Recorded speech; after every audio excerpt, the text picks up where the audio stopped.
Hi friends, আমি সাধনা।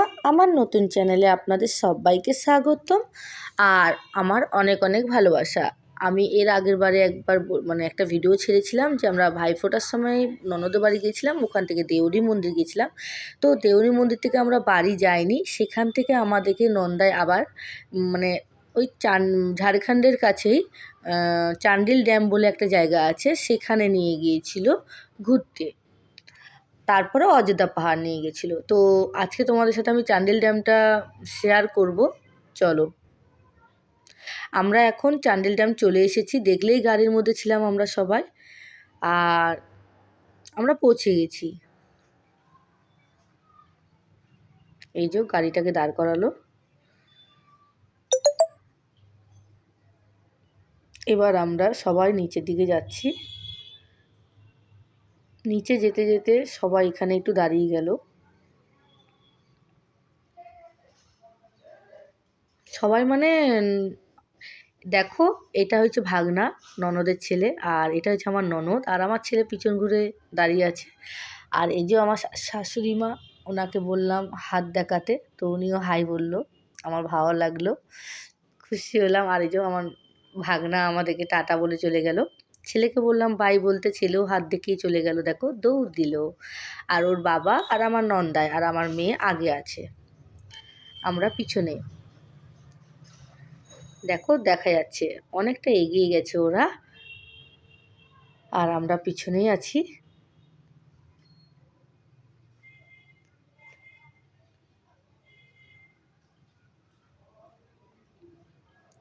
মানে একটু ঢালু মতন, বুঝতে পারলে? মানে 2-3 মিনিটের মতন হাঁটতে হয়। দেখো, পৌঁছে গেছি আমরা সবাই। ওরা একটু আগে পৌঁছালো, আর আমরা ওদের থেকে 2-3 হাত দূরে আছি, বেশি দূরে নেই। নন্দায় মেয়ে আর বর আগে আগে, আমরা পিছে পিছে। দেখো, পৌঁছে গেছি। আর বোটের মানে এখানে ড্যামটার সামনে আমরা সবাই দাঁড়িয়ে আছি, ড্যামের সামনে। আর সবাই বলছিল বোট চড়বে। আমি প্রথম চড়তে চাইছিলাম না, উঠতেও চাইছিলাম না, ভয় লাগছিল। তারপরে আমাকে নন্দাই জোর করে তুললো, আর দেখো আমরা উঠলাম। আর শুধু জায়গাটা একবার দেখো, হ্যাঁ, খুব সুন্দর। মানে বুঝতেই পারবে না যে ঝাড়খণ্ডের মধ্যে এত সুন্দর একটা জায়গা আছে। শুধু ড্যামটাকে দেখে যাও, হ্যাঁ, দারুণ দারুণ। মানে আমি দেখে নিয়ে অবাক হয়ে গেছি, কারণ আমার এত বছর বিয়ে হয়েছে, আর চান্ডিল ড্যামটা আমাদের বাড়ির সামনেই। মানে ঝাড়খণ্ডটা মানে পুরুলিয়ার সামনেই হয়, বুঝতে পারলে? বেশি দূর হয় না, মাত্র 2 ঘন্টায় পৌঁছে গেছিলাম চান্ডিল ড্যাম। আর দেখো, শুধু দেখে যাও। আমি এখানে মিউজিক দিলে হয়তো তোমাদের বেশি ভালো লাগতো, কিন্তু সত্যি বলতে আমি মিউজিক দিতে পারি না, সেজন্য আমি দিলাম না। আমি আমার নিজের ভয়েসটাই দিলাম। জানি না তোমাদের কেমন লাগবে, শুধু দেখো, দারুণ। মানে এত সুন্দর না, আমি শুধু যে বোর্ডের মধ্যে উঠেছি সেজন্য ভালো লাগছে তা না, কিন্তু চারধারটা দেখো, হ্যাঁ। দেখো পাহাড়, আর এই জলাশয়, মানে দারুণ। চারদিকে জল আর জল, আর কিছু নেই, বুঝতে পারলে? এটাই হয়েছে ড্যাম। দেখো, যেন মনে হচ্ছে আমি কোনো সাগরে চলে এসেছি। জলের কালারটাও ঠিক এরকমই, সবুজ সবুজ। মানে বলে বোঝাতে পারবো না।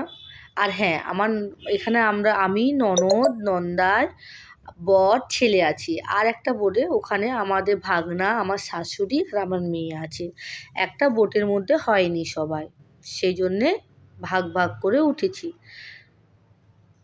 শুধু দেখো, হ্যাঁ, দারুণ না? তোমাদের কেমন লাগবে একটু আমাকে একটু জানাবে, হ্যাঁ। আমার এই ভিডিওটা আর এই জায়গাটা দারুণ দারুণ। মানে দেখে নিয়ে মনে হচ্ছে না যে আমি কোনো ঝাড়খণ্ডের মধ্যে কোনো জায়গাতে আছি বলে। মনে হচ্ছে যেন আমি কোথাও বাইরের রাষ্ট্রে, হয়তো বাইরের দেশে হয়তো ঘুরতে গেছি। এমন মনে হচ্ছে। আমি নিজেও ভিডিওগুলো দেখছি আর ভাবছি যে বাপরে, এত সুন্দর। মানে সামনে থেকে তো দেখে এসেছি, ভুলে গেছি, আজ এতদিন পর আপলোড করছি আর ভিডিওটা দেখছি, আমি ভাবছি যে আবার যাই যাই। যদি কেউ ঘোরার থাকে, এসো, চান্ডিল ড্যাম দারুণ জায়গা, ঝাড়খণ্ডের মধ্যে পড়ে।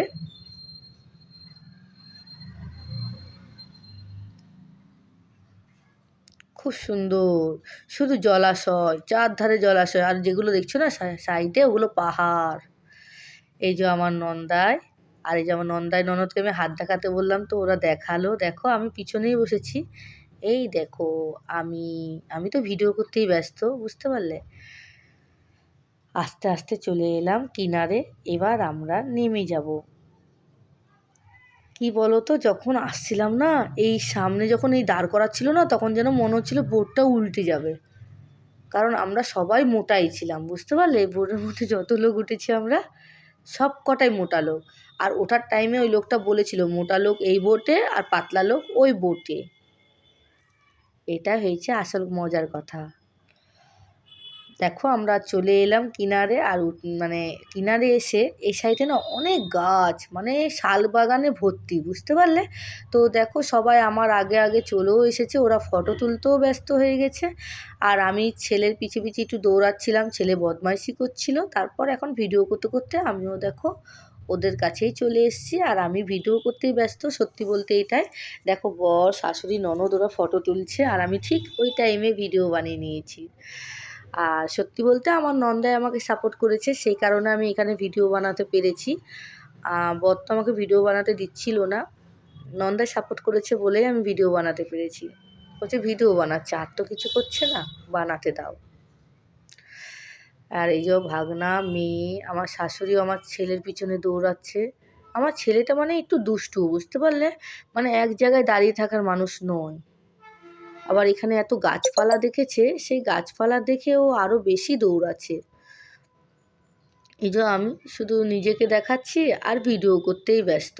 আর আমার ছেলের পিছনে ভাগনা, বর, নন্দাই, ননদ সবাই দৌড়াচ্ছে। আর আমি নিজে দেখো শুধু ভিডিওই বানাচ্ছি, না ছেলের প্রতি কেয়ার না কারো প্রতি, নিজে ভিডিও বানাতেই ব্যস্ত। মানে ইউটিউবকে এতটাই ভালোবেসে ফেলেছি, কখন ভিডিও বানাবো আর কখন ছাড়বো, শুধু মনের মধ্যে এটাই চলে। আর আমার শাশুড়ি দেখো নিচে চলে গেছে, আবার নিচের দিকে ঘুরছে। বর আবার ওদেরকে ওখানে দাঁড় করিয়ে করিয়ে বলছে নে ফটো তোল। দেখো কত আমার ছেলে, মেয়ে আর ভাগনা দাঁড়িয়ে আছে, আর বর ফটো তুলছে। আর ওরাও ঠিক কায়দা করে করে দাঁড়িয়ে দাঁড়িয়ে ফটো তুলছে। দেখো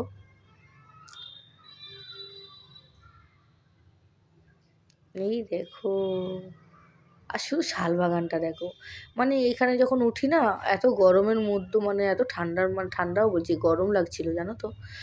আর সত্যি বলতে অনেকটাই গরম লাগছিল। আর যখন এই শাল বাগানের এখানে উঠে গেছি, তখন পুরো একদম ঠান্ডা ঠান্ডা ভাব অনুভূতি হচ্ছিল, মানে ভালো লাগছিল, বুঝতে পারলে? আর এইদিকেও আরেকটু আছে শালবাগান, তো ওইদিকে সবাই যাচ্ছে আর আমি পিছনে, কারণ ভিডিও বানাবো বলে যেহেতু আমি ওনাদের সাথে থেকেও ভিডিও বানাচ্ছিলাম, কিন্তু বানাতে বানাতে কিছু জায়গায় দাঁড়িয়ে যাচ্ছিলাম। তো দাঁড়িয়ে থাকার কারণে আমার মানে একটু দেরিই হয়ে যাচ্ছিলো, পিছনে পড়ে যাচ্ছিলাম বারবার। তো দেখো আমরা শালবাগানটা ঘুরে আমি আবার চলে এসেছি ড্যামের সামনে। আর যদি আমার ভিডিওটা ভালো লেগে থাকে, লাইক, কমেন্ট আর সাবস্ক্রাইব করতে ভুলো না। আমি যেহেতু ভিডিও বানাচ্ছি, ওই লোকটা আমার পিছনে এসে দেখলে দাঁড়িয়েছিল, উনিও মনে একটু ভিডিওর মধ্যে উঠবে, সেই জন্যে। এবার দেখো আমরা বাড়ির দিকে মানে বাড়ির দিকে যাওয়ার পথে বেরিয়ে গেছি। মানে ভালো লাগলে টাটা, বাই বাই।